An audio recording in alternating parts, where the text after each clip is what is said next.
Morning प्यारे विद्यार्थियों। हमारा जो अध्याय चल रहा है वो चल रहा है संसाधन के रूप में लोग, यानी मानव को एक संसाधन के रूप में कैसे परिवर्तित किया जा सकता है। और परिवर्तित करने के बाद में मानव है एक विशेष मानव पूंजी में बदल जाता है, जिस कारण क्या है वो श्रम का उचित उपयोग कर सकता है, भूमि का उचित उपयोग कर सकता है, उसके पास नई तकनीक आ जाती है, नया ज्ञान आ जाता है, नया प्रशिक्षण आ जाता है। और उस प्रशिक्षण, ज्ञान और नए अनुभव का उपयोग वो क्या है कि नई नई चीज़ों के निर्माण करने में करता है। उसके उत्पादन के स्तर में वृद्धि हो जाती है, नई नई मशीनों का निर्माण होता है। इसके साथ क्या है कि प्रत्येक व्यक्ति के स्तर में, जीवन स्तर में सुधार होता है, आर्थिक स्थिति उसकी मजबूत होती है। और जनसंख्या है वो मात्र एक जनसंख्या न रह के आर्थिक स्थिति मजबूत होने के कारण जनसंख्या आर्थिक स्थिति के रूप में, मानव पूंजी के रूप में बदल जाती है। तो इसके बारे में कुछ चर्चा करेंगे और कुछ ऐसी चर्चा करेंगे जो गरीबी की समस्या के कारण उत्पन्न होती है। गरीबी के कारण कौन सी स्थितियां हैं वो उनको देखने को मिलती है, इसके बारे में साथ में चर्चा करें। जैसे जैसे आपको पढ़ाया जा रहा है वैसे वैसे आप साथ में पढ़ते रहें, नोट्स बनाते रहें, उनकी अच्छी तरीके से तैयारी करते रहें। आपका लगातार अध्ययन चलता रहेगा, जैसे जैसे कोर्स बढ़ता जाएगा आपकी तैयारी भी साथ साथ होती जाएगी।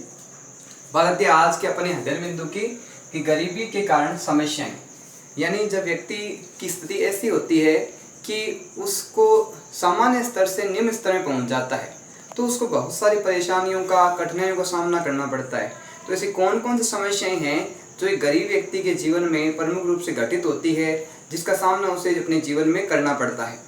बात है सबसे पहले आर्थिक बोझ में वृद्धि, यानी जब एक व्यक्ति की स्थिति अच्छी नहीं होती तो क्या करता है कि अन्य जो अपने आसपास से परिवार है, उसका मित्र मंडली है, या गांव के जो सेठ है, साहूकार है, बड़े बड़े व्यापारी है, उनसे वो धन उधार लेता है। और धन उधार लेने का कारण क्या है कि जब उसको समय पे जिससे उसने पैसे उधार लिए हैं वो पैसे जब चुका नहीं पाता, उधार को पूर्ति नहीं कर पाता, तो धीरे धीरे उसके बोझ में क्या हो जाती है, वृद्धि हो जाती है। और जो जिससे उसने उधार लिया है वो उसका ब्याज समय समय के साथ बढ़ाता है और उसको शारीरिक मानसिक रूप से परेशान भी करता है। बात आती है परिवार का स्तर है मात्र जीवन निर्वाह है, यानी उस परिवार की स्थिति ऐसी होती है कि उसकी जो न्यूनतम आवश्यकताएं हैं वो मुश्किल से पूरी हो पाती है। और परिवार की जो स्थिति है उसमें सभी अच्छे तरीके से शिक्षा प्राप्त नहीं कर सकते, अच्छे तरीके से स्वास्थ्य सेवाएं उपलब्ध नहीं होती, अच्छे उनको कपड़े पहनने को नहीं मिलते, अच्छा उनको भोजन नहीं मिलता। एक उनका जीवन है वो जीवन जी रहे होते हैं बस, और कोई सुविधा उनको पर्याप्त रूप से उपलब्ध नहीं होती। बात आती है स्वास्थ्य स्तर में कमी।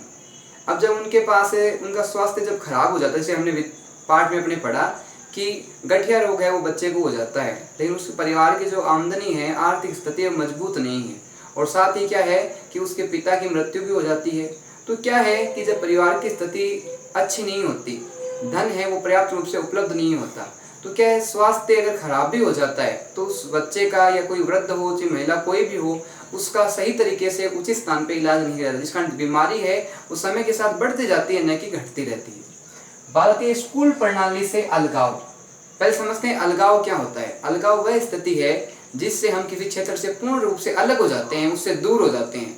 तो बेरोजगारी के कारण क्या होता है कि व्यक्ति है वो शिक्षा यानी विद्यालय नहीं जा पाता और उसको छोटी उम्र में ही काम लगा दिया जाता है, या ऐसी स्थितियां उत्पन्न हो जाती है कि वो जाना चाह के भी विद्यालय नहीं जा पाता और विद्यालय से उसका अलगाव हो जाता है, दूरी पर्याप्त बनी रहती है। बात है कार्य को थोपा जाना। जब व्यक्ति के पास कोई कार्य नहीं होता और वो कार्य की तलाश करता है, तो उसको जो भी कार्य अपने जीवन निर्वाह के लिए मिलता है, जो भी उसको आजीविका प्राप्त होती है, वो उस कार्य को अपना लेता है, चाहे उसका उस कार्य में मन लगे चाहे ना लगे, लेकिन परिवार की आवश्यकताओं को ध्यान में रखते हुए वो उस कार्य को अपना लिया जाता है। इस कारण क्या वो एक प्रकार से उसको कार्य है वो थोपा जाता है, वो जबरदस्ती उस कार्य को करता है न चाहते हुए भी। बात आती है पसंद का कार्य नहीं मिलना। जब व्यक्ति के पास क्या है, शिक्षा का स्तर अच्छा नहीं है, स्वास्थ्य का अच्छा स्तर नहीं है, उसके पास पर्याप्त अनुभव नहीं है, तो क्या है कि उसको जो कार्य चाहिए वो कार्य नहीं मिल पाता, क्योंकि उसके पर्याप्त उसके अनुभव की कमी रहती है, उस कार्य को सही कर नहीं पाता। क्या करना चाहता है तो उसको उसमें मजदूरी कम मिल रही है, तो इस कारण उसको पसंद का कार्य है, उसकी रुचि का कार्य वो उत्पन्न या पर्याप्त उसको नहीं हो पाता। उत्पादित फसल पर हिस्सेदारी। बात हमने की थी गाँव में, जब एक खेत में मान लो कि कम लोगों की आवश्यकता है और उस खेत में अधिक लोग काम कर रहे हैं, तो अतिरिक्त जो लोग हैं वो श्रम है उसका उचित उपयोग नहीं हो रहा, और जब खेत में जब उत्पादन होता है तो उसको अलग अलग हिस्सों में बांट दिया जाता है। जब अलग अलग हिस्सों में बांटा जाता है उस उत्पादन को, तो जो हिस्सेदारी मिलती है प्रत्येक सदस्य को बहुत कम होती है, जबकि जो अतिरिक्त श्रम था उसका कोई उपयोग नहीं किया गया, उसका कोई बेनिफिट नहीं मिला, उसका कोई लाभ नहीं मिला। ये तो थी इसकी बेरोजगारी प्रमुख समस्याएं। अब बात की थी हमने प्राथमिक क्षेत्र की, द्वितीयक क्षेत्र की, तृतीयक क्षेत्र की, यानी प्रमुख रूप से कौन कौन से क्षेत्र हैं कार्य के। प्राथमिक क्षेत्र, द्वितीयक क्षेत्र और तृतीयक क्षेत्र, तीनों क्षेत्रों की गतिविधियां अलग अलग है और तीनों के कार्य अलग अलग है, तीनों की सेवाएं अलग अलग है। तो किस प्रकार से एक जो जनसंख्या है उसको अगर सही तरीके से सही दिशा में आगे बढ़ाया जाए, सही उसको सुविधाएं उपलब्ध हो, सही उसको शिक्षा उपलब्ध हो, सही उसको स्वास्थ्य स्तर सेवाएं उपलब्ध हो, तो एक जनसंख्या है वो एक विशाल अर्थव्यवस्था में बदल सकती है। इसके बारे में चर्चा करते हैं प्राथमिक, द्वितीयक और तृतीयक क्षेत्रों के बारे में। बात आती है तीनों कार्य क्षेत्रों में परिवर्तन। समय के साथ क्या है कि प्रत्येक क्षेत्र में परिवर्तन हुआ है, चाहे वो कृषि का क्षेत्र हो, चाहे वो विनिर्माण का क्षेत्र हो, चाहे वो सेवाओं का क्षेत्र हो। इन तीनों क्षेत्रों में जहां पहले जो प्रतिशत था वो कृषि का अधिक था और अन्य दो द्वितीयक और तृतीयक क्षेत्र उनकी कमी थी, उनमें प्रतिशत कम था, वहीं अब वर्तमान स्थिति में कुछ परिवर्तन देखने को मिलता है। बात आती है प्राथमिक क्षेत्र की। प्राथमिक क्षेत्र है वो प्रमुखतः किस पर निर्भर होता है, कृषि पर निर्भर होता है। लेकिन वर्तमान समय में क्या है कि लोगों में जो प्रतिशत है कृषि के प्रति निर्भरता वो धीरे धीरे कम होने लगी है, क्योंकि लोग है वो दूसरी चीजों से जुड़ते हुए जा रहे हैं, जिस कारण क्या है कि कृषि करने वाले जो लोग हैं वो सीमित रह गए हैं। जैसे हाँ हमने बात की थी पहले कि अतिरिक्त श्रम है वो कृषि कार्य कर रहे हैं, लेकिन वर्तमान समय में क्या है कि सीमित लोग ही है वो कृषि कार्य कर रहे हैं, जो अतिरिक्त श्रम है वो अन्य कार्यों में लग गया। इस कारण क्या हुआ कि कृषि की जो निर्भरता है लोगों की उस कार्य करने में धीरे धीरे क्या हो गई, कम हो गई। बात आती है हरित क्रांति का प्रभाव। हरित क्रांति है प्रमुख रूप से फसलों से संबंधित है, उत्पादन से संबंधित है। तो जैसे जैसे नई तकनीक आई, नए तरीके आए, नई मशीनें आई, नए अच्छे बीज आए, अच्छी तकनीक आई, अच्छी सिंचाई व्यवस्था की जाने लगी, तो धीरे धीरे क्या है हरित क्रांति प्रभाव के कारण भी क्या है प्राथमिक क्षेत्र में परिवर्तन देखने को पर्याप्त रूप से मिलता है। बात आती है तकनीकी संसाधनों का प्रयोग। प्रारंभ में क्या था कि जो संसाधन थे अपने पास सीमित संसाधन थे, गोबर है, खाद है, उससे संबंधित खाद का उपयोग किया जाता था, सीमित उनके पास दवाइयां होती थी, बैलों के द्वारा वो खेत है उनको जोतने का काम करते थे। लेकिन समय के साथ क्या है कि ट्रैक्टर का उपयोग किया जाने लगा, सिंचाई के लिए फव्वारा पद्धति का उपयोग किया जाने लगा, सिंचाई के लिए नलकूपों का इस्तेमाल किया जाने लगा और नए अच्छे बीज आए, जिस कारण क्या है कि प्रभाव कृषि क्षेत्र में परिवर्तन होता गया और कम समय में अधिक लाभ धीरे धीरे होने लगा, जिस कारण क्या जनसंख्या है वो अन्य क्षेत्रों में कार्य करने लग गई। बात आती है सिंचाई की सुविधा। प्रारंभ में जहाँ क्या है कि कृषक है वो प्रमुख रूप से कृषि कार्य करने के लिए वर्षा पर निर्भर थे, लेकिन वर्तमान में क्या हुआ कि जो भूमिगत जल है उसका कृषि के रूप में उपयोग किया जाता है। दूसरी बात है सरकार के द्वारा बहुत सारी पंचवर्षीय योजनाएं चलाई जा रही है, जिस कारण क्या है नहरों के माध्यम से बांधों का जो जल है वो अलग अलग क्षेत्रों में पहुंचाया जा रहा है, जिस कारण सिंचाई है उसके लिए पर्याप्त जल उपलब्ध हो जाता है। तो इस प्रकार क्या है प्राथमिक क्षेत्र में जैसे जैसे सुविधाएं बढ़ती गई, तकनीक बढ़ती गई, लोगों की जो कृषि पर निर्भरता है वो कम होती गई और कम होते हुए भी क्या है कि उत्पादन में वृद्धि हो रही है, क्योंकि तकनीक का अधिक से अधिक प्रयोग इस्तेमाल किया जा रहा है। बात आती है द्वितीयक क्षेत्र की। द्वितीयक क्षेत्र प्रमुख रूप से किस चीज से जुड़ा हुआ है? द्वितीयक क्षेत्र प्रमुख रूप से विनिर्माण प्रणाली का उपयोग करता है। विनिर्माण का उपयोग मतलब होता है कि जो अपने पास कच्ची सामग्री है, जो हमारे पास से सामान्य जो चीजें हैं, उन चीजों को, उन वस्तुओं को, कच्चे पदार्थ को पक्के माल में परिवर्तित करना या एक ही चीज से नई नई वस्तुएं बनाना, जिस कारण क्या है कि उद्योगों के क्षेत्र में, बड़ी बड़ी मशीनरियों के क्षेत्र में, कारखानों के क्षेत्र में निर्माण देखने को मिलते हैं। बात आती है वस्तुएं निर्मित की जाती है। प्रमुख रूप से जो द्वितीयक क्षेत्र है उसमें नई वस्तुओं का उत्पादन किया जाता है, नई वस्तुओं का निर्माण किया जाता है। जैसे क्या है कि लोहे से बड़े बड़े सरिये बनाए जाते हैं, बड़े बड़े क्या है दरवाजे बनाए जाते हैं, बड़े बड़ी खिड़कियां बनाई जाती है, बड़े बड़े पोल बनाए जाते हैं, बड़े बड़े पाइप बनाए जाते हैं। तो एक ही चीज का, एक ही पदार्थ का अलग अलग चीजों में उसका प्रयोग होने लगा, जिस कारण विनिर्माण धीरे धीरे आगे बढ़ने लगा, उस क्षेत्र में प्रोसेस होने लगी। बात आती है सूत से कपड़ा बनाना। अब जो सूत है उससे धीरे धीरे क्या बनने लग गया, कपड़ा बनने लग गया।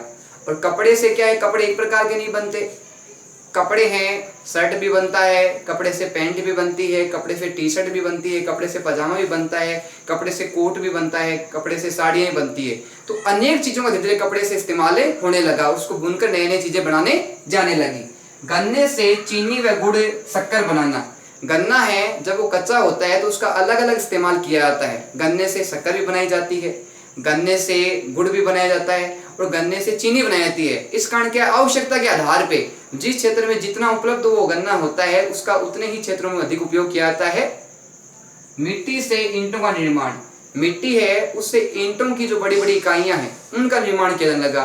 और ईंटें हैं वो प्रमुख रूप से किस उपयोग में आती है? भवनों को निर्माण करने में, बड़ी बड़ी इमारतें बनाने में, बड़े बड़े विद्यालय बनाने में, बड़े बड़े चिकित्सालय बनाने में, बड़े बड़े सिनेमा घर बनाने में, मतलब हर चीज में जो भवन इमारत का निर्माण होता है उसमें प्रमुख रूप से ईंटों और जो बड़े बड़े पत्थर होते हैं उनका इस्तेमाल किया जाता है। बात आती है औद्योगिक क्षेत्र में वृद्धि।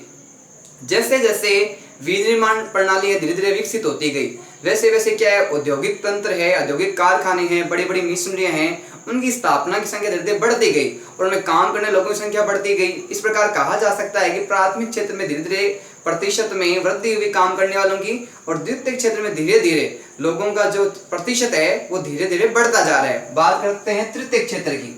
तृतीय क्षेत्र है वो प्रमुख रूप से कहा जाए तो एक प्रकार सहयोग की प्रक्रिया है। ये जो अपनी सेवाएं देता है, ध्यान, उत्पादन में सहयोग करना। अब कृषक है उसने खेत में बुआई का काम कर लिया, कटाई का काम कर लिया, तो उसको कुछ ऐसी क्रियाओं की आवश्यकता होती है कि उसके बाद उसका सहयोग कर सके। तो जो उसने उत्पादन किया उस उत्पादन को कटाई के बाद में एक स्थान से दूसरे स्थान पे भेजना होता है, पहुंचाना होता है, तो उसमें कुछ संसाधनों की आवश्यकता होती है, जैसे प्रमुख रूप से हम यातायात के साधन कहते हैं। उन संसाधनों का उपयोग है वो प्रमुख रूप से तृतीय क्षेत्र के अंतर्गत आता है। कुछ अन्य सेवाएं भी जिनकी हम चर्चा आगे करेंगे। ट्रक, जीप, ट्रैक्टर, बैलगाड़ी, अन्य और भी बहुत सारे हैं जो यातायात के साधन हैं, उनका उपयोग है वो वस्तुओं को एक स्थान से दूसरे स्थान पे पहुंचाने के लिए किया जाता है। और जब वो वस्तु वहां पहुंच जाती है तो भंडारण का उपयोग भी किया जाता है कि उन वस्तुओं को एक साथ इकट्ठा किया जा सके और जैसे जैसे इनकी आवश्यकता पड़ती है उनका इस्तेमाल किया जा सके। बात आती है संचार, बैंक सेवाएं। यानी धीरे धीरे क्या है कि जो टेलीफोन व्यवस्था है, संचार व्यवस्था है, इंटरनेट व्यवस्था है, वो धीरे धीरे विकसित की जा रही है। साथ में क्या है, बैंक सेवाएं। पाठ में अपने चर्चा हुई थी कि बच्चे को पढ़ाने के लिए परिवार के जो मुखिया होते हैं वो लोन लेते हैं, कर्ज लेते हैं, क्योंकि बैंक से कर्ज है वो सस्ता पड़ता है। जबकि सेठ, व्यापारी और साहूकार से अगर वो पैसा उधार लिया जाए तो वो क्या है, ब्याज अधिक लेता है और उस ब्याज को धीरे धीरे बढ़ाता है। जबकि बैंक है वो कम ब्याज पे, कम दर पे पैसा उपलब्ध कराती है और उससे आवश्यकताएं पूरी की जा सकती है। तो तृतीय क्षेत्र में बैंक का और संचार क्षेत्र की सेवाओं का भी प्रमुख रूप से विशेष योगदान रहता है। शिक्षक, चिकित्सक, धोबी, मोची, नाई, इनका भी तृतीय क्षेत्र में योगदान। शिक्षक है उसने शिक्षा प्राप्त कर रही तो वो बाद में क्या है, अपनी सेवाएं दे रहा है, बच्चों को पढ़ाता है, वो सेवाएं दे रहा है। बात आती है चिकित्सक की। चिकित्सक ने अच्छी शोध किए, अच्छे अनुसंधान किए, अच्छी जो नॉलेज है व्यक्ति से संबंधित उसको प्राप्त की, हर प्रकार के रोग के बारे में जानकारी प्राप्त की, तो वो बीमार लोगों का इलाज करने में अपनी सेवाएं देता है। बात ऐसे ही धोबी, मोची, इस प्रकार अपनी अपनी सेवाएं हैं, वो समाज के प्रत्येक स्तर पे अपनी सेवाएं देते हैं। बात आती है सेवा क्षेत्र भी कहा जाता है। जो तृतीय क्षेत्र है उसको क्या कहता है, सेवा क्षेत्र, क्योंकि इसके द्वारा क्या है, प्राथमिक क्षेत्र का और द्वितीय क्षेत्र का सहयोग किया जाता है और नई नई सेवाएं उपलब्ध होने के कारण क्या है कि वर्तमान समय में अगर बात की जाए तो प्राथमिक क्षेत्र है उसका जो प्रतिशत है वो घटता जा रहा है और जो द्वितीय क्षेत्र है उसके मुकाबले या उसकी अपेक्षा तृतीय क्षेत्र का महत्व धीरे धीरे बढ़ता जा रहा है। पाठ की एक कहानी के माध्यम से हम समझने का प्रयास करेंगे कि एक गांव की स्थिति है, प्रारंभ में क्या थी और कुछ नई चीजें उसमें ऐड हो गई, उसमें जुड़ती चली गई, नई नई तकनीकें आई, नए कार्य प्रारंभ हुए। तो एक गांव की जो स्थिति है उसकी जो परिदृश्य है वो धीरे धीरे क्या है, परिवर्तित होता गया। तो इस प्रकार क्या है कि कुछ नई सेवाएं आने से, नए कार्यों में जुड़ने से किसी क्षेत्र का विकास किस प्रकार होता है उसको हम इस कहानी के माध्यम से समझने का प्रयास करेंगे। बात आती है प्रत्येक परिवार का उत्पादन पर्याप्त, यानी वो जो गांव है उसमें उत्पादन इतना ही हो रहा है कि वो एक परिवार के लिए आवश्यक वस्तुएं उपलब्ध करवा सके, उसकी जरूरतें हैं सामान्य वो पूरी हो सके। बात आती है सदस्य कपड़े बुनना, बच्चों को पढ़ाना, यानी गांव के जो परिवार के सदस्य हैं वो प्रमुख रूप से सिलाई बुनाई का काम करते हैं, प्रमुख रूप से कपड़ा बुनना है और साथ में क्या है अपने बच्चों को पढ़ाते भी हैं, जिस कारण क्या है कि बच्चों को शिक्षा भी घर पे उपलब्ध हो रही है और साथ में क्या है कपड़े का कार्य भी किया जा रहा है। बात आती है आवश्यकताएं स्वयं पूरी करते हैं, यानी गांव के जो सदस्य हैं वो किसी दूसरे गांव पे, किसी दूसरे शहर पे निर्भर नहीं है। गांव है वो स्वयं आत्मनिर्भर है, वो किसी दूसरी वस्तु के लिए किसी दूसरे के पास उनको जाना नहीं पड़ता, अपनी आवश्यकताएं हैं वो अपने गांव में ही पूर्ण कर लेते हैं। बात आती है परिवार ने बच्चे को कृषि विश्वविद्यालय में पढ़ाया। एक परिवार है, उसने अपने एक बच्चे को, अपने एक बालक को, जब उसने प्राथमिक शिक्षा है, उच्च माध्यमिक शिक्षा प्राप्त कर ली तो उसको बाद में अच्छा जो कोर्स करवाया, कृषि विश्वविद्यालय में उसको प्रवेश दिलाया। कहाँ दिलवाया? कृषि विश्वविद्यालय में। कृषि विश्वविद्यालय होता है उसमें प्रमुख रूप से जो नए नए यंत्र है, कृषि से संबंधित है, बीजों से संबंधित कार्य है, या अन्य खाद से संबंधित कार्य है, या जीव विज्ञान से संबंधित कार्य है, या औद्योगिक से संबंधित कार्य है, वो कृषि विज्ञान में प्रमुख रूप से सिखाए जाते हैं, उसकी शिक्षा दी जाती है। बात आती है कृषि इंजीनियर की योग्यता प्राप्त। जब बच्चे को कृषि विश्वविद्यालय में भेजा गया तो उसने मन लगा के पढ़ाई की और वहां से उसने क्या है कि जो कृषि इंजीनियर की योग्यता प्राप्त कर ली। कौन सी योग्यता प्राप्त कर ली? कृषि इंजीनियर। इस प्रकार गाँव में एक नई जो शिक्षा है वो विकसित हुई कृषि इंजीनियर की।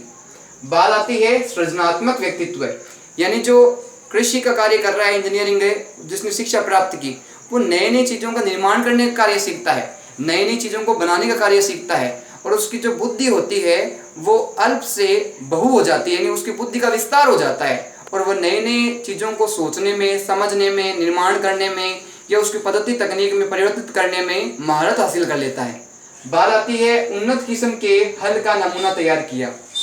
जो कृषि इंजीनियर है उसने जो सीखी, जो उसने पढ़ाई की कृषि इंजीनियरिंग की, उसके द्वारा क्या है, उसने एक हल का अच्छा नमूना तैयार किया, जिससे क्या है कि जहाँ पहले कार्य है वो गाय बैल के द्वारा जुताई का काम होता था, बुआई का कार्य होता था, वो धीरे धीरे हल के द्वारा कम समय में अधिक कार्य किया जाने लगा।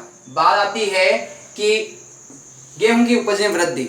जहाँ क्या है, पहले गाय बैल से खेत को जोता जाता था तो समय अधिक लगता था और सही तरीके से बुआई वगैरह भी नहीं हो पाती थी, सही तरीके से कटाई वगैरह भी नहीं होती। लेकिन जैसे ही नई चीज़ का विकसित हुआ, नई चीज़ का निर्माण हुआ, वो क्या है, बुआई सही तरीके से होने लग गई, जिस कारण क्या है कि धीरे धीरे उत्पादन में वृद्धि हुई। प्रमुख रूप से उत्पादन में वृद्धि हुई वो गेहूं की उपज में वृद्धि हुई। बात आती है भाई एग्रो इंजीनियरिंग का नया काम। गाँव में एक नई शिक्षा पद्धति का विकास हुआ और वो शिक्षा पद्धति एग्रो इंजीनियर है। हमने बात की थी कि एग्रो इंजीनियर जो शिक्षा है वो कृषि से प्रमुख रूप से संबंधित है, संचार के साथ में संबंधित है, नई तकनीक के निर्माण संबंधित है, बीजों से संबंधित है, जीव विज्ञान से संबंधित है। तो इस प्रकार जो शिक्षा आती है वो एग्रो इंजीनियर के अंतर्गत आती है। बात करते हैं हमें अधिशेष फसल है निकट के गांव में बेचना। अधिशेष का मतलब होता है कि जितनी अपन को उपयोग में लेनी हो उसके बाद में जो शेष बच जाती है, शेष जो कृषि है का उत्पादन जो अपने हुआ वो बच जाता है, उसका उपयोग किसके रूप में करना, फसल को बेचने के रूप में करना, ताकि उस फसल से बाद में क्या है, बेचने से क्या हो, धन प्राप्त हो, लाभ प्राप्त हो। बात आती है पंचायत से गांव में विद्यालय खोलने का अनुरोध। गांव के लोग हैं बच्चों को शिक्षा दिलाने के लिए, प्रारंभ में वो घर पे शिक्षा दे रहे थे, लेकिन घर की जो शिक्षा है उसका एक कोई निश्चित समय नहीं था, निश्चित बाउंडेशन नहीं थी, निश्चित पाबंदियां नहीं थी, निश्चित कोर्स नहीं था, निश्चित अध्ययन नहीं किया जा रहा था। तो गांव के जो परिवार है वो एक साथ इकट्ठे होते हैं और पंचायत को बुलाते हैं और पंचायत से अनुरोध करते हैं कि गांव में एक विद्यालय खोला जाए, और पंचायत है उस कार्य को स्वीकार भी कर लेती है। बात आती है पंचायत ने सरकार की मदद से विद्यालय खोला। पंचायत है कुछ सहयोग तो पंचायत करती है, कुछ साथ में उसने सरकार का सहयोग लिया और दोनों के सहयोग से गांव में एक विद्यालय है वो शिक्षा प्रारंभ की गई। बात आती है निकट के गांव से शिक्षक की नियुक्ति। गांव में विद्यालय का तो निर्माण हो गया, व्यवस्थाएं सारी कर दी, लेकिन पढ़ाने के लिए गांव में कोई ऐसा व्यक्ति नहीं था, जिस कारण क्या पास के निकट के गांव में जो शिक्षक था उसको क्या है कि गांव में विद्यालय में अध्यापन के लिए बुलाया गया। इस प्रकार क्या है कि गांव में एग्रो इंजीनियर का नया काम शुरू हुआ। दूसरी बात है शिक्षा पद्धति का विकास गांव में हुआ। इस प्रकार दो नए कार्य गांव में जुड़ गए। बात आती है गांव के परिवार की एक लड़की का सिलाई प्रशिक्षण। गांव की एक लड़की है वो सिलाई की शिक्षा प्राप्त कर दी है कि कपड़े किस प्रकार सही तरीके से सिले जाते हैं, किस प्रकार सफाई से कार्य किया जाता है, किस प्रकार नए नए डिजाइनों के, नई नई आकृतियों के कपड़े हैं उनकी सिलाई की जाती है। तो उसका प्रशिक्षण यानी उसकी शिक्षा प्राप्त करती है। बात आती है गांव के लोगों के कपड़े सिलना। जब उसने प्रशिक्षण प्राप्त कर लिया, अच्छी तरीके से सिलाई करने लग गई, तो वो क्या है गांव के जो व्यक्ति हैं उनके कपड़े धीरे धीरे सिलने लग गई। धीरे धीरे उनके जो वस्तुओं का निर्माण करना है, नए नए कपड़े बनाना है, नई नई आकृतियाँ बनानी है, नए नए अन्य जो कार्य सीखने हैं तो उसने सीखे, और कुछ लोग जो अन्य व्यक्ति जो सीखना चाहते थे उनको भी सिखाया गया। बात आती है दर्जी का एक नया काम सृजित। यानी गांव में एक नया काम का निर्माण हो गया, एक नया कार्य है गांव में व्यवस्था हो गई, और वो था सिलाई का कार्य, दर्जी का कार्य। बात आती है कपड़े खरीदने जाने के समय की बचत। जहां पहले गांव में जब सिलाई की व्यवस्था नहीं थी, सिलाई कार्य किसी को करना नहीं आता था, तो दूसरे गांव में जाके, दूसरे शहर में जाके कपड़े खरीदने पड़ते थे। खरीदने में पैसे भी अधिक लगते थे दूसरे गांव में जाने में, दूसरे समय की अधिक व्यय भी होता था। तो जब गांव में सिलाई की व्यवस्था हो गई तो क्या है, समय में बचत हुई और सस्ती दरों पे, उचित दरों पे कपड़े गांव में उपलब्ध होने लग गए। बात आती है कि इस विशेष पाठ के अंतर्गत प्रमुख रूप से किन बिंदुओं पे चर्चा की गई है, इसके बारे में चर्चा करेंगे। पहले आती है किसानों की उपज में वृद्धि। नई नई तकनीक का विकास हुआ, नए नए संसाधन उपलब्ध हुए, नए नए क्या है यंत्रों का विकास हुआ, जिस कारण क्या है कि कृषि के उत्पादन में धीरे धीरे वृद्धि हो गई और जो अतिरिक्त श्रम था वो अन्य कार्यों में लग गया। बात आती है उपयोग से अधिक वस्तुएं उत्पादन। जहां प्रारंभ में वस्तुएं नॉर्मल जो अपनी आवश्यकताएं हैं उतनी ही उत्पन्न हो रही थी, लेकिन जैसे ही क्या है हरित क्रांति का विकास हुआ, धीरे धीरे उत्पादन में वृद्धि होती गई और जो उपज अधिशेष बच जाती उसको अन्य गांव शहरों में जाके बेचा जाने लगा और धीरे धीरे अधिक लाभ होने लगा। बात आती है गांव के बाजार में वस्तुएं बेचना। जब गांव में क्या है सिलाई की व्यवस्था हो गई, गांव में शिक्षक का कार्य भी होने लग गया, गांव में इंजीनियरिंग का कार्य भी होने लग गया, तो जो वस्तुएं बच जाती, जो शेष बच जाती, उसको गांव के बाजार में क्या है उसको बेच दिया जाता और लाभ प्राप्त करने के लिए किसी दूसरे स्थान पे नहीं जाके अपने ही गांव में जो अन्य लोग आते वस्तुओं खरीदने, उनसे पैसा प्राप्त किया जाता। बात आती है शिक्षक, दर्जी, इंजीनियर, नए क्षेत्र। गांव में या जो शहर है उनमें प्रमुख रूप से कुछ क्षेत्रों का विकास हुआ जो पहले उसमें नहीं थे, तो प्रमुख रूप से क्षेत्रों में विकास हुआ। शिक्षक, दर्जी और इंजीनियर के क्षेत्र में धीरे धीरे गांव में वृद्धि हुई, डेवलपमेंट हुआ। बात आती है मानव पूंजी का बदलता स्वरूप। जहां प्रारंभ में मानव के पास शिक्षा नहीं थी, मानव के पास अच्छी व्यवस्थाएं नहीं थी, मानव को किसी भी चीज का अनुभव नहीं था, किसी प्रकार का प्रशिक्षण की शिक्षा उसके पास नहीं थी, लेकिन जैसे जैसे उसका शिक्षा का स्तर बढ़ा, उसका स्वास्थ्य का स्तर बढ़ा, नए नए विद्यालयों की विश्वविद्यालयों की स्थापना हुई, नए नए प्रशिक्षण प्रारंभ हुए, नए नए प्रशिक्षण दिए जाने लगे लोगों को, जैसे जैसे क्या है कि मानव जो जनसंख्या के रूप में दिखाई दे रहे थे वो मानव है धीरे धीरे क्या है कि आर्थिक रूप से मानव पूंजी के रूप में बदलते गए। इसके साथ ही कहा जा सकता है कि भूमि, श्रम और भौतिक पूंजी, इन तीनों का महत्व है। जब तक मानव पूंजी नहीं हो तब तक इन तीनों चीजों का कोई महत्व नहीं है। मानव पूंजी के द्वारा हर जो भाग है, हर तत्व है, हर पदार्थ है, उसको मानव पूंजी में परिवर्तित किया जा सकता है।